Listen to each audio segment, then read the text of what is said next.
was dead. To begin with, there is no doubt whatever about that.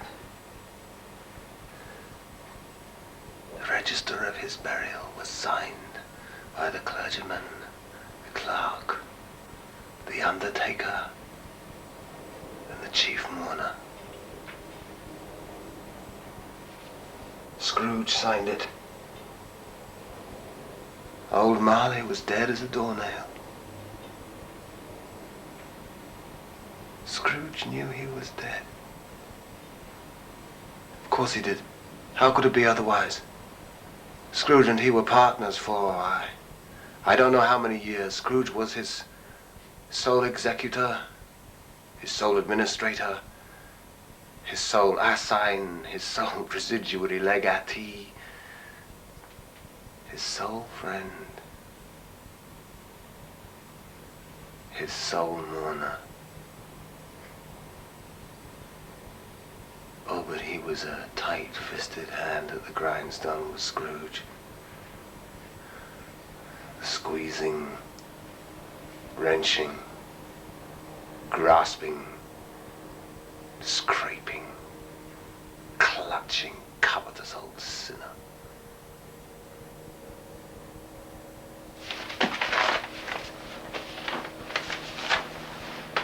Once upon a time, of all the good days of the year, upon a Christmas Eve, Scrooge sat busy in his counting house. It was cold, bleak, biting, foggy weather, and the city clocks had just gone 3, but it was quite dark already. The door of Scrooge's counting house was open, that he might keep an eye upon his clerk, who in a dismal little cell, a sort of tank, was copying letters. Scrooge had a very small fire, but his clerk's fire was so very much smaller that it looked like one coal. But he could not replenish it, for Scrooge kept a coal box in his own room. And so soon as the clerk came in with a shovel, the master predicted it would be necessary for them to part. Whereupon the clerk put on his white comforter and tried to warm himself at the candle, in which effort, not being a man of a strong imagination, he failed. "A Merry Christmas, Uncle! God save you!" cried a cheerful voice. It was the voice of Scrooge's nephew, who had come upon him so quickly that this was the first intimation that Scrooge had of his approach. "Bah!" said Scrooge. "Humbug!" "Christmas a humbug, Uncle?" "You don't mean that, I am sure." "I do." Out upon a Merry Christmas. What is a Christmas time to you but a time for paying bills without money? A time for finding yourself a year older and not an hour richer. A time for balancing your books and having every item in them to a round dozen of months presented dead against you. If I had my will, every idiot who goes about with Merry Christmas on his lips should be boiled with his own pudding and buried with a stake of holly through his heart, so he should. Uncle! Nephew! You keep Christmas in your own way, and let me keep it in mine. Keep it? But you don't keep it. Well, let me leave it alone then. Much good may it do you. Much good it has ever done you.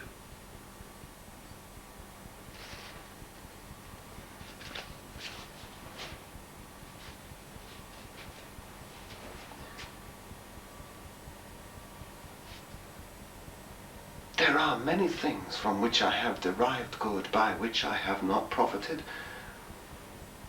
I dare say Christmas among the rest. But I am sure I have always thought of Christmas time when it has come around, apart from the veneration due to its sacred origin, if anything belonging to it can be apart from that, as a good time. A kind, cheerful, charitable, pleasant time. The only time I know of in the long calendar of the year when men and women seem by one consent to open their shut-up hearts freely and to think of people below them as if they really were fellow travellers to the grave and not another race of creatures bound on other journeys. And so, Uncle, though it has never put a scrap of gold or silver in my pocket, I believe that it has done me good, and I believe that it will do me good, and so I say, God bless it. The clerk in the tank involuntarily applauded. Let me hear another sound out of you, and you will keep your Christmas by losing your situation.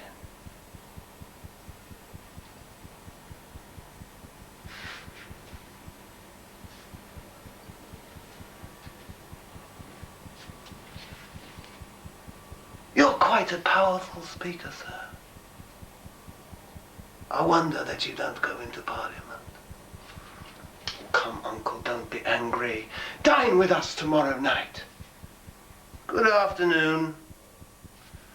I want nothing from you. I ask nothing of you. Why cannot we be friends? Good afternoon. I'm sorry with all my heart to find you so resolute. But I have made the trial in homage to Christmas. And so I shall keep my Christmas humour to the last. And so, Uncle, a Merry Christmas, good afternoon, and a Happy New Year. Good afternoon. The nephew left the room without an angry word notwithstanding. At length, the hour of shutting up the counting-house arrived. With an ill will, Scrooge, dismounting from his stool, tacitly admitted the fact to the expectant clerk in the tank, who instantly snuffed out his candle and put on his cap.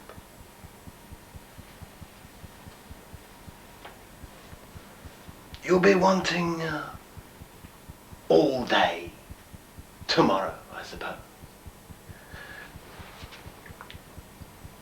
If it's quite convenient, sir. Well, it's not convenient, and it's not fair.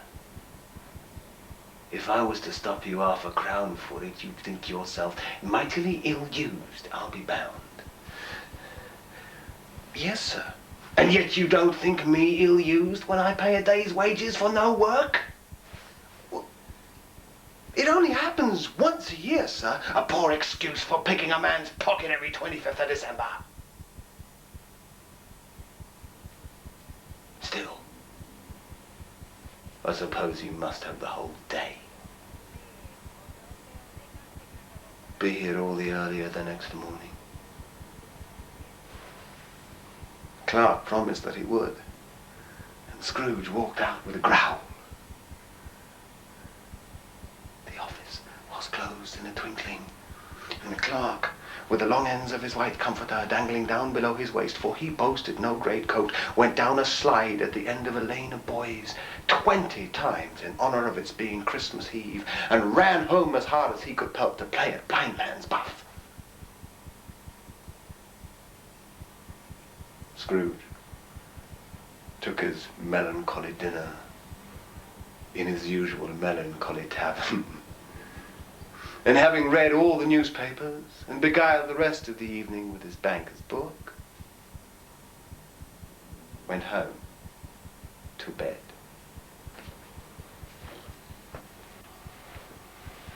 He lived in chambers which had once belonged to his deceased partner. They were a gloomy suite of rooms in a lowering pile of building up a yard. Now, it is a fact that there was nothing at all particular about the knocker on the door of this house, except that it was very large. Also that Scrooge had seen it night and morning during his whole residence in that place. Also that Scrooge has as little of what is called fancy as any man in the city of London. And yet Scrooge, having his key in the lock, saw in the knocker without its undergoing any intermediate process of change. Not a knocker.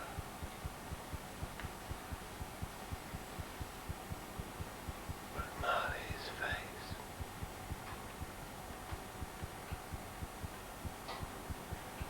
Marley's face. With a dismal light about it. Like a bad lobster in a dark cellar. It wasn't angry or ferocious, but it looked at Scrooge as Marley used to look, with its ghostly spectacles turned up upon its ghostly forehead. As Scrooge looked fixedly at this phenomenon,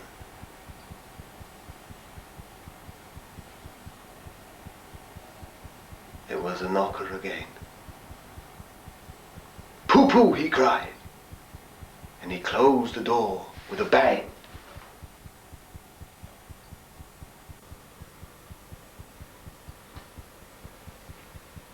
Scrooge was not a man to be frightened by echoes.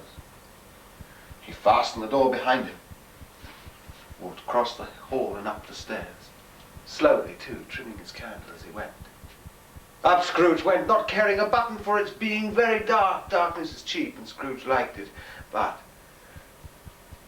before he closed his heavy door, he walked through his rooms to see that all was right. He had just enough recollection of the face to desire to do that. Quite satisfied, he closed his door and locked himself in. Double-locked himself in, which was not his custom. Thus secured against surprise, he took off his cravat, put on his dressing gown and slippers, sat down beside the very low fire to take some gruel.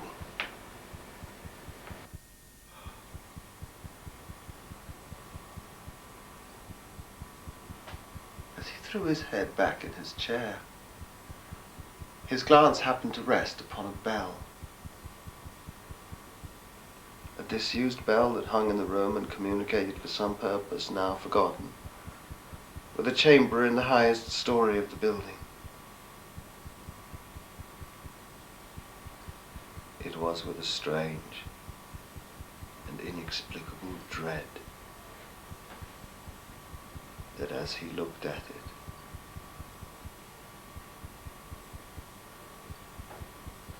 the bell began to swing. Soon it rang out loudly, together with every bell in the house.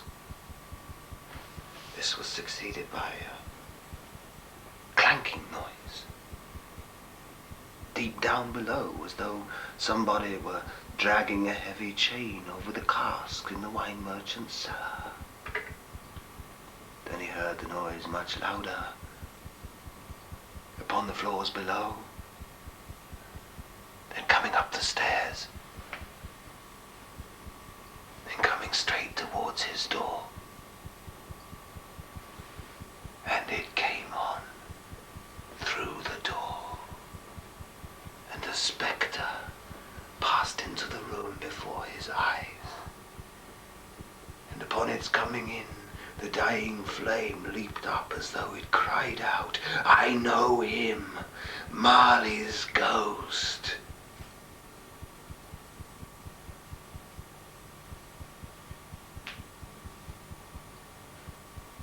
The same face.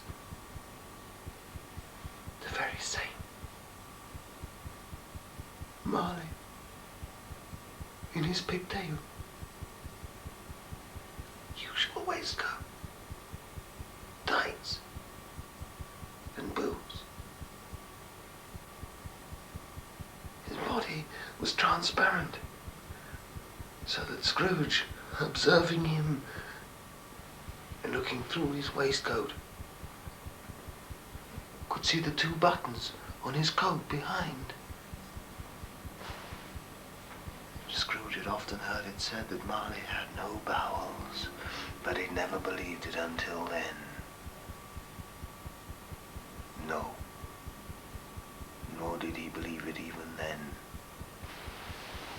Though he looked the phantom through and through, and felt the chilling influence of its death-cold eyes, and noticed the very texture of the kerchief bound about its head and chin, he was still incredulous. "How now?" said Scrooge, caustic and cold as ever.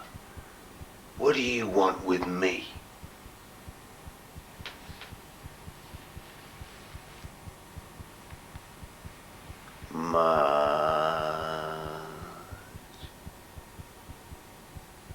Marley's voice, no doubt about it. "Who are you?" "Ask me who I was." "Who were you then?" "In life, I was your partner, Jacob Marley. You don't believe in me." "I don't." "What evidence would you have of my reality beyond that of your senses?" "I don't know." "Why do you doubt your senses?" "Because a little thing affects them. A slight disorder of the stomach makes them cheats. You may be an undigested bit of beef, a blot of mustard, a crumb of cheese, or a fragment of an underdone potato. There's more of the gravy than of grave about you, whatever you are." Now, Scrooge was not in the habit of cracking jokes, nor did he feel in his heart by any means waggish then. The truth is that he tried to be smart as a means of distracting his own attention and keeping down his horror. But how much greater was his horror when the phantom, taking off the kerchief bound about its head and chin as though it were too warm to wear indoors, its lower jaw dropped down upon its breast. "Mercy! Dreadful apparition! Why do you trouble me? Why do spirits walk the earth? And why do they come to me?"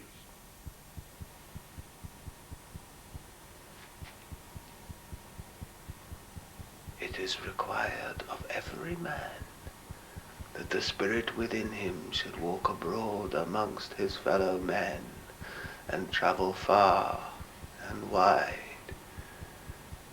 And if that spirit goes not forth in life, it is condemned to do so after death. I cannot tell you all I would. Very little more is permitted to me. I cannot stay. I cannot rest. I cannot linger anywhere. My spirit never walked beyond our counting house. Mark me. In life, my spirit never roved beyond the narrow limits of our money-changing home. And weary journeys lie before me. But you were always a good man of business, Jacob. Business. Mankind was my business. Mercy, charity, forbearance, benevolence. All these were my business. The dealings of my trade were but a drop of water in the comprehensive ocean of my business.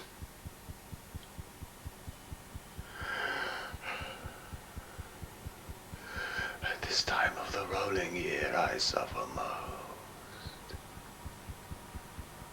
Why did I walk through crowds of fellow beings with my eyes turned down,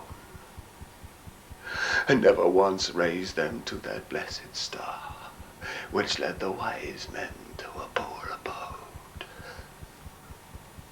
Were there no poor homes to which its light would have guided me? Scrooge was very much dismayed to hear the spectre going on at this rate, and began to quake exceedingly. Hear me. My time is nearly gone. I will. But don't be hard upon me. Don't be flowery, Jacob, pray. I am here tonight to warn you that you have yet a chance and hope of escaping my fate. A chance and hope of my procuring Ebenezer.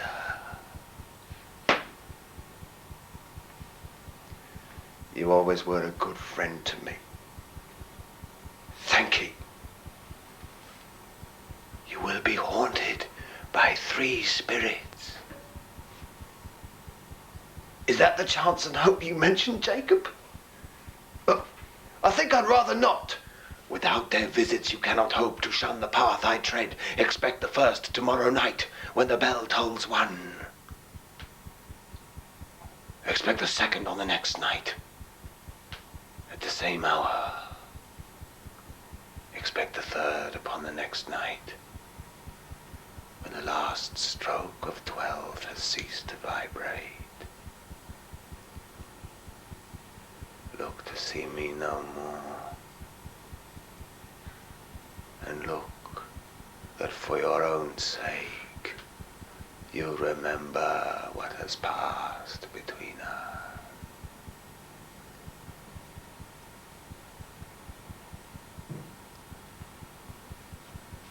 It walked backwards from him, and at every step it took, the window raised itself a little, so that when the apparition reached it, it was wide open, and it floated out through the self-opened window into the bleak, dark night.